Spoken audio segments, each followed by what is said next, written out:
ఈ క్లాస్ పీకటం కామనే అయినప్పటికీ, అధికారులు క్లాస్ పీకటం కామనే అయినప్పటికీ, అటవీ శాఖ అధికారులకు, అటవీ శాఖ మంత్రి, డిప్యూటీ సీఎం లేని సందర్భంలో క్లాస్ పీకటం అనేది రాజకీయంగా ఆసక్తిని కలిగిస్తోంది. ఓ పక్క పవన్ కళ్యాణ్ అద్భుతంగా పనిచేస్తున్నారు లాంటి కితాబులు గతంలో చూసాం. పవన్ కళ్యాణ్ పనితీరు కారణంగా అటవీ శాఖ మెరుగుపడింది లాంటి కితాబులు గతంలో చూసాం. పవన్ కళ్యాణ్ కూడా ఆ శాఖని తాను ఇష్టపడి తీసుకున్నాను. సో, ఆ శాఖ పనితీరుని పరుస్తాను అంటూ చెప్పడం చూసాం.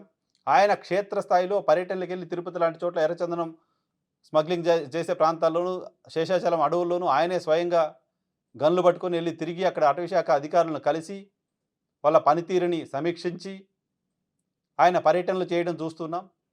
సో, అటవీ శాఖ చాలా అద్భుతంగా పనిచేస్తుంది లాంటి ఒక ఇంప్రెషన్‌ని పవన్ కళ్యాణ్ వైపు నుంచి, జనసేన పార్టీ వైపు నుంచి ఇస్తుంటే, కలెక్టర్ల సమావేశంలో పర్టిక్యులర్ డిపార్ట్మెంట్‌ని టార్గెట్ చేసి, ఆ డిపార్ట్మెంట్‌లోని అధికారులని టార్గెట్ చేసి, ఆ డిపార్ట్మెంట్‌లోని అధికారులని మీరు మంచోళ్ళే, కానీ ఇప్పుడెందుకో ఇలా పనిచేస్తున్నారు. మీరు మంచోళ్ళే కానీ ఇప్పుడెందుకు ఇలా పనిచేస్తున్నారు లాంటి వ్యాఖ్యలు కూడా ముఖ్యమంత్రి చేశారు లాంటి వార్తలు చూస్తున్నాం.